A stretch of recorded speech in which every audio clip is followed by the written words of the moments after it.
I moved to Sweden in December 2012 with zero Swedish. Within 6 months, I reached conversational level and completed SFI Level D. Within a year, I entered Swedish-speaking workplace as an internship, and a few months later secured a permanent job in the same company as an accountant, which is my profession. In this video, I'm gonna break this into 5 phases that made the biggest difference. Believe me, it's not about perfect grammar or pronunciation. Number 1, decide properly, set a time frame, commit fully. Before I moved to Sweden, I made a clear decision. I made a list of pros and cons. I assessed my finances. I knew I would be able to support myself for 2 years without any income. That gave me a clear picture, a clear time frame, and clarity creates stability and reduces anxiety.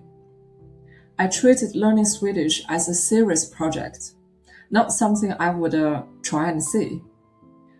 At the first 6 months, I spent at least 4 hours a day.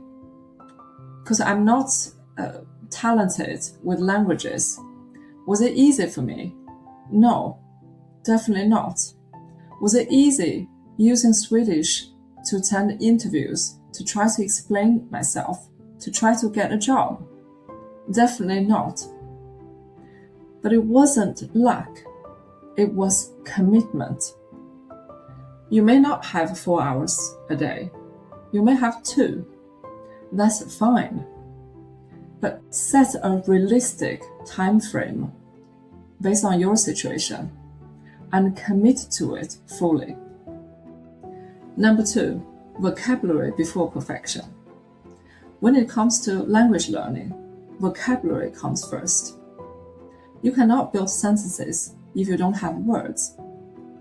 Grammar helps you putting words together to structure. And of course, you need to know how to pronounce words to be able to speak.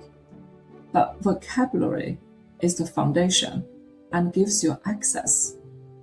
In the beginning, I focused heavily on high-frequency words. Not perfect grammar, not trying to sound like a native, but focusing on the basics, just being functional. You don't need perfect grammar or pronunciation to understand and to be understood. You need enough words to communicate. Swedish grammar is similar to English grammar with a few variations. And there are techniques that helped me to learn Swedish fast. But I think those deserve their own videos. I'll share them separately. Now let's move on to number 3. SFI is a system, not a solution. SFI, SFI, stands for Swedish for Immigrants. It's a free educational program for fundamental Swedish with levels A to D. I did SFI full-time in 6 months and completed Level D. My honest assessment is this. It definitely helped me. It gave me structure and foundation. And more importantly, it gave me access and exposure to teachers and classmates. But SFI alone wasn't enough. It did not give me enough vocabulary. It did not give me enough confidence outside the classroom. It did not prepare me fully for professional environment. SFI is a big topic on its own. I will do a separate video explaining how it works in detail. But my point here is, SFI is a structured aid. It's not a solution for learning Swedish fast, for restarting your career, for rebuilding your life in Sweden. If you have the opportunity to do SFI, I definitely recommend it. But remember, SFI alone is not enough. You need to build beyond it. Now you're probably wondering, how do I do that? That leads us to number 4. Create exposure. Repetition is everything. I probably spent as many hours outside SFI as inside. I had many vocabulary lists which I went through every day. I watched Swedish TV programs, series, and movies with subtitles on. I read finance and accounting materials in Swedish to build professional vocabulary. I talked to myself in made-up scenarios just to train my brain to retrieve the words I know when I need them.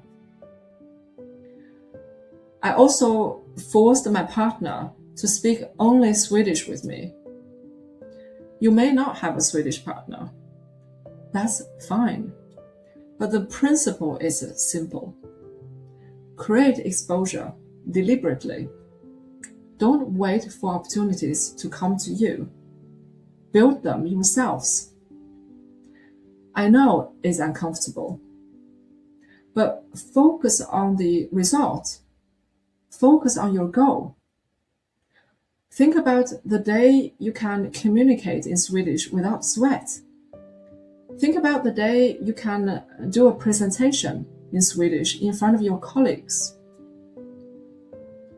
With practice, repetition, that day will come sooner than you think. Number 5, enter the workplace before you feel ready. Your Swedish will never feel ready, so don't wait. I entered the job market through an internship. It's called a praktik in Swedish. It was a small local Swedish company. They needed help with packing products, handling orders, and other admin tasks. It was low risk for them because they got government allowance to cover my wage. And for me, it was high exposure and a golden opportunity to improve my Swedish and to show them my value and my competence. The company had outsourced their accounting function for years. I convinced them I could manage it internally more efficiently. So after 4 months, they hired me permanently, not because my Swedish was proficient, not even close, but because my professional value was clear. Swedish is a tool. Even if it's not perfect, it still can help you to move forward. And once you're inside the system, your language improves faster. I'm just an ordinary Chinese woman. If I could rebuild my professional life in Sweden, you can too. You don't need to love every part of Swedish culture. You don't need perfect pronunciation. You need competence and you need direction. On this channel, I'll break down each of these phases in detail.